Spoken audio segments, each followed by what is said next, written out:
Hello viewers, Italy প্রবাসীদের ভাষা শেখার জন্য আমাদের আজকের ভিডিওতে রয়েছে ইতালিয়ান ভাষার গুরুত্বপূর্ণ 100টি শব্দার্থ বাংলা অনুবাদ করা। আপনারা যারা ইতালিতে নতুন এসেছেন বা পরবর্তীতে আসবেন তারা সকলে অবশ্যই এই বেসিক শব্দার্থগুলো মুখস্থ করে রাখবেন। ভিডিওগুলো ভালো লাগলে অবশ্যই লাইক, কমেন্ট এবং বন্ধুবান্ধবদের কাছে শেয়ার করে দিবেন। আর আমাদের চ্যানেলটিতে যারা একদম নতুন তারা সকলে সাবস্ক্রাইব করে রাখবেন। প্রতিনিয়ত ইতালিয়ান ভাষা শেখার ভিডিও পেয়ে যাবেন। তো চলুন আমাদের আজকের ভিডিওটি শুরু করা যাক। ভিউয়ার্স, প্রথম শব্দার্থটি রেখেছি টেবিল। আমরা আজকে অসংখ্য শব্দ শেখাবো, দুইটা পার্ট করব, আজকে একটা পার্ট এবং পরবর্তীতে আরেকটা পার্ট দেবো। এমন টোটাল 100টা শব্দ থাকবে। তো প্রথমে আছে টেবিলকে আমরা ইতালিয়ান ভাষাতে বলবো তা বলো। তা বলো বা তা বলো মানে হচ্ছে টেবিল। তা বলো এমনটা বলবো। এরপর টেবিলের পরবর্তীতে আছে চেয়ার। আমরা যে চেয়ারে বসি এই চেয়ারকে আমরা ইতালিয়ান ভাষাতে বলবো সেদিয়া। সেদিয়া মানে হচ্ছে চেয়ার। তার পরবর্তীতে আছে বাক্স। বাক্স বা বক্স, কোন একটা জিনিস রাখার জন্য বক্স বা বাক্স যেটাই বলি, এটাকে আমরা ইতালিয়ান ভাষাতে বলবো স্কাতোলা। স্কাতোলা মানে হচ্ছে বক্স বা বাক্স, একই কিন্তু স্কাতোলাও সেই একই। এরপর আছে থলে। থলে বা ব্যাগ যেটাই বলি, ব্যাগ বা থলে, এটাকে আমরা ইতালিয়ান ভাষাতে বলবো বোরসা। ইতালিয়ান শব্দার্থ বোরসা মানে হচ্ছে থলে বা ব্যাগ। আরেকটা হচ্ছে মাদুর। আমরা মাদুর পেতে যে বসি বা মাঝে মাঝে বাংলাদেশে আমরা মাদুর পেতে শুয়ে থাকতাম, তো এই মাদুরকে আমরা ইতালিয়ান ভাষাতে বলবো তাপ্পেতিনো। তাপ্পেতিনো মানে হচ্ছে মাদুর। এরপর আছে কাগজ। কাগজকে আমরা ইতালিয়ান ভাষাতে বলবো কার্তা। কার্তা মানে হচ্ছে কাগজ। কাগজ, কলম, তো এই কাগজটাকে আমরা ইতালিতে বলবো কার্তা। আবার কারতা মানে কিন্তু গাজর, কার্তা মানে কাগজ। তার পরবর্তীতে আছে কলম। কলম দিয়ে যে আমরা লেখি এই কলমকে আমরা ইতালিয়ান ভাষাতে বলবো পেন্না।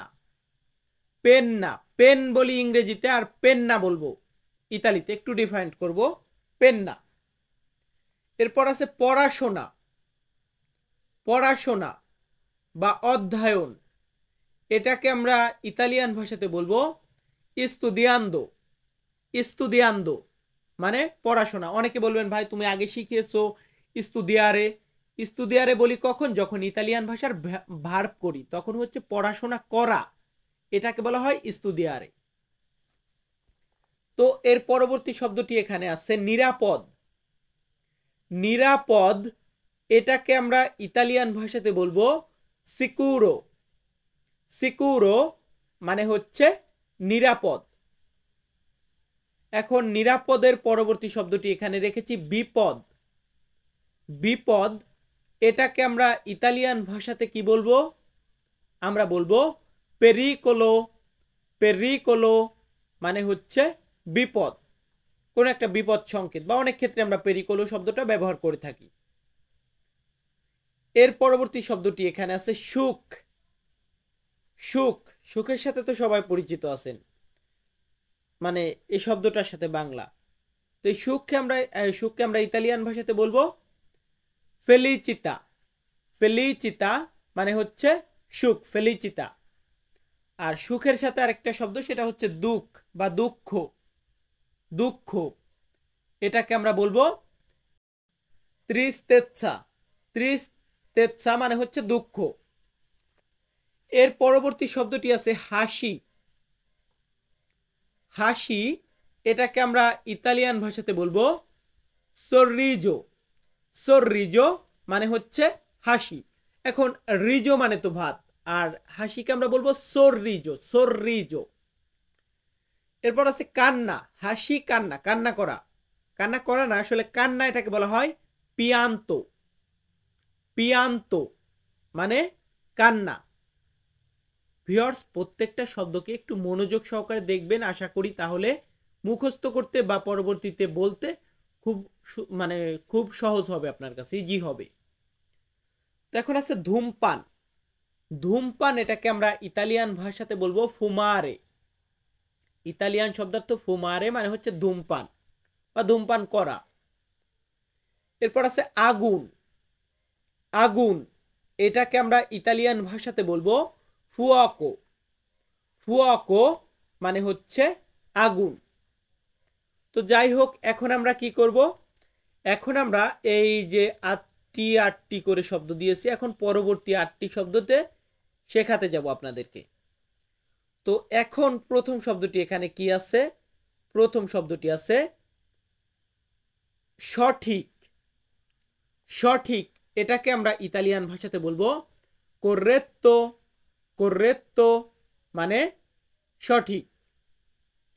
এর পরবর্তীতে আছে এইটা। এইটা বা এটা, এটা এগুলাকে আমরা ইতালিয়ান ভাষাতে বলবো কুয়েস্তো। কুয়েস্তো বা কিছু ক্ষেত্রে আমরা বলি কুয়েস্তা, এটার মানে হচ্ছে এইটা বা এটা। এরপর আছে জায়গা। কোনো একটা জায়গা বা কোনো একটা স্থান, এই জায়গা বা স্থান স্থান বোঝাতে আমরা ইতালিয়ান ভাষাতে বলবো লুয়াগো। ইতালিয়ান শব্দার্থ লুয়াগো মানে হচ্ছে জায়গা বা স্থান। এরপর আছে কি হাওয়া। হাওয়া বা বাতাস এটাকে আমরা বলবো ভেন্তো। ভেন্তো মানে হচ্ছে হাওয়া বা বাতাস। আর ভেন্তি বললে সেটা আবার হবে কিন্তু 20 বা 20, আর হাওয়া বা বাতাসকে বলবো ভেন্তো। এর পরবর্তীতে আছে অনেক। অনেক বা বেশি এটা বলতে গেলে আমরা ইতালিয়ান ভাষাতে বলবো মোলতো। মোলতো মানে হচ্ছে অনেক বা বেশি। এরপরে আছে সুন্দর। সুন্দর এটাকে আমরা ইতালিয়ান ভাষাতে বলবো বেল্লিসিমো। বেল্লিসিমো ইতালিয়ান শব্দার্থ, এটার বাংলা হচ্ছে সুন্দর বা কিছু ক্ষেত্রে আমরা বেল্লো বলে থাকি। এর পরবর্তীতে আছে আমার। আমার এটাকে আমরা ইতালিয়ান ভাষাতে বলবো মিও। মিও মানে হচ্ছে আমার। ইংরেজিতে আমরা মাই বলে থাকি, মাই মানে আমার, কিন্তু ইতালিতে আমরা বলবো মিও। মিও মানে আমার, তুও মানে তোমার। এরপর আছে কি শরীর। শরীরকে আমরা ইতালিয়ান ভাষাতে বলবো কর্পো। ইতালিয়ান শব্দার্থ কর্পো মানে হচ্ছে শরীর বা বডি। আমাদের হাত, নাক, কান, মুখ ইত্যাদি, মাথা সবকিছু নিয়ে তো শরীর, সবকিছু নিয়েই হচ্ছে কর্পো। সো ভিউয়ার্স, কোনো কিছু বুঝতে না পারলে অবশ্যই ভিডিওতে একটি কমেন্ট করবেন, আর ভিডিওগুলো যদি ভালো লাগে তাহলে বন্ধু বান্ধবদের কাছে শেয়ার করে দিবেন। তো আমরা পরবর্তী ধাপের শব্দগুলো শেখাতে যাচ্ছি। এখানে যে শব্দটি প্রথমে আছে সেটা হচ্ছে বোতল। ধরুন একটা পানির বোতল, একটা পেপসির বোতল। তো বোতলকে আমরা ইতালিয়ান ভাষাতে বলবো বোত্তিলিয়া। বোত্তিলিয়া মানে হচ্ছে বোতল। এর পরবর্তী শব্দটি আছে পানি। পানি বা জল এটাকে আমরা ইতালিয়ান ভাষাতে বলবো আকোয়া। আকোয়া মানে হচ্ছে পানি বা জল। এর পরবর্তীতে রেখেছি জুস। জুস বা শরবত। জুস, শরবত বা রস একই তো। এটাকে আমরা ইতালিয়ান ভাষাতে বলতে পারি সুক্কো। ইতালিয়ান শব্দার্থ সুক্কো মানে হচ্ছে জুস বা রস। তার পরবর্তীতে আছে দুধ। আমরা যে দুধ খাই, দুধ, ইংরেজিতে বলি মিল্ক, এটাকে আমরা ইতালিতে বলবো লাত্তে। ইতালিয়ান শব্দ লাত্তে মানে হচ্ছে দুধ। তার পরবর্তীতে আছে তেল।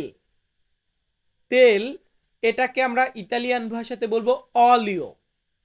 অলিও মানে হচ্ছে তেল। বলুন তো কি মানে? আমার সাথে সাথে প্রত্যেকটা শব্দ উচ্চারণ করবেন, আমার প্রায় ভিডিওতেই বলে থাকি। তো কেউ বিরক্ত হবেন না, বলি কেন, যাতে আপনারা পরবর্তীতে উচ্চারণ করতে কোনো সমস্যার সম্মুখীন না হন। সো ভিউয়ার্স, পরবর্তী শব্দটি এখানে রেখেছি ওজন। ওজন বা ওয়েট, এটাকে আমরা ইতালিয়ান ভাষাতে বলবো পেসো। পেসো বা পেসো এমনটা বলবো, পেসো মানে ওজন। এরপর আছে বয়স। বয়স এটাকে আমরা ইতালিয়ান ভাষাতে বলবো এতা। এতা মানে হচ্ছে বয়স, কাউকে বয়স জিজ্ঞাসা করতেছি তো সেই ক্ষেত্রে আমরা এতা শব্দটা ইউজ করব, এতা মানে বয়স। তারপর আছে কি সময়। সময়কে আমরা ইতালিয়ান ভাষাতে বলবো টেম্পো। টেম্পো মানে সময় বা টাইম, টাইমও যা টেম্পো তা, মানেটা কি সময়, টেম্পো। সো ভিউয়ার্স, আমরা এর পরবর্তীতে যে 8টি শব্দ দেব এটাই হচ্ছে লাস্ট স্টেপ আমাদের আজকের ভিডিওর। আর বলেছি 100টা শব্দ শেখাবো, তো 100টা শব্দর এখানে কিছুটা দিলাম আর একটা ভিডিওতে সবগুলা দিয়ে দেব। তো এখন আছে পশু। পশুকে আমরা ইতালিয়ান ভাষাতে বলবো আনিমালে। আনিমালে মানে হচ্ছে পশু, ইংরেজিতে আমরা বলি অ্যানিমেল, কিন্তু ইতালিয়ান ভাষাতে এটাকে আমরা বলবো আনিমালে। দেন এখানে আছে ফুল। ফুল এটাকে আমরা ইতালিয়ান ভাষাতে বলবো ফিওরি। ইতালিয়ান শব্দার্থ ফিওরি মানে হচ্ছে ফুল। দেন এখানে আছে কি মশলা। মশলা এটাকে আমরা ইতালিয়ান ভাষাতে কি বলবো, এটাকে আমরা ইতালিতে বলবো স্পেজিয়া। স্পেজিয়া মানে হচ্ছে মশলা। দেন এখানে আছে মরিচ। মরিচ, মরিচকে আমরা ইতালিতে বলবো পেপে। পেপে মানে হচ্ছে মরিচ। আসলে পেপে নামে কিন্তু আমাদের বাংলাদেশে একটা সবজি আছে, বাট ইতালিতে আমরা এটাকে মানে মরিচকে আমরা পেপে বলবো, যেটাকে আমরা বাংলাদেশে মরিচ বলি। দেন কি রয়েছে এখানে লবণ। লবণ বা সল্ট এটাকে আমরা ইতালিয়ান ভাষাতে বলবো সালে। সালে মানে হচ্ছে লবণ।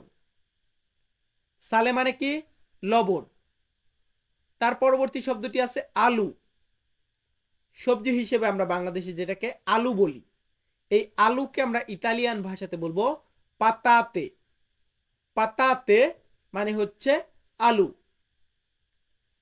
পাতাতে মানে আলু। তারপরে আছে কি মাংস। এই মাংস শব্দটা দিয়ে আজকের ভিডিও শেষ করব। তো এই মাংস বা গোস্ত এটাকে আমরা ইতালিয়ান ভাষাতে বলবো কার্নে। কার্নে মানে হচ্ছে মাংস বা গোস্ত। তো ভিউয়ার্স, যাই হোক, মাংস শব্দটার নিচে আরেকটা শব্দ দিয়ে দিয়েছি, এটা হচ্ছে শেষ। শেষ এটাকে আমরা ইতালিয়ান ভাষাতে বলবো ফিনে। ইতালিয়ান শব্দার্থ ফিনে মানে হচ্ছে মাংস। সো ভিউয়ার্স, আমাদের আজকের ভিডিওটি এখানেই শেষ করব। আপনাদের কাছে যদি ভিডিওটা ভালো লেগে থাকে তাহলে অবশ্যই লাইক, কমেন্ট এবং বন্ধু বান্ধবদের কাছে শেয়ার করে দিবেন। আর আমাদের চ্যানেলটিতে যারা একদম নতুন তারা সকলে সাবস্ক্রাইব করে পাশে থাকা বেল বাটনটি অন করে দিবেন। সকলে ভালো থাকবেন, সুস্থ থাকবেন, ধন্যবাদ।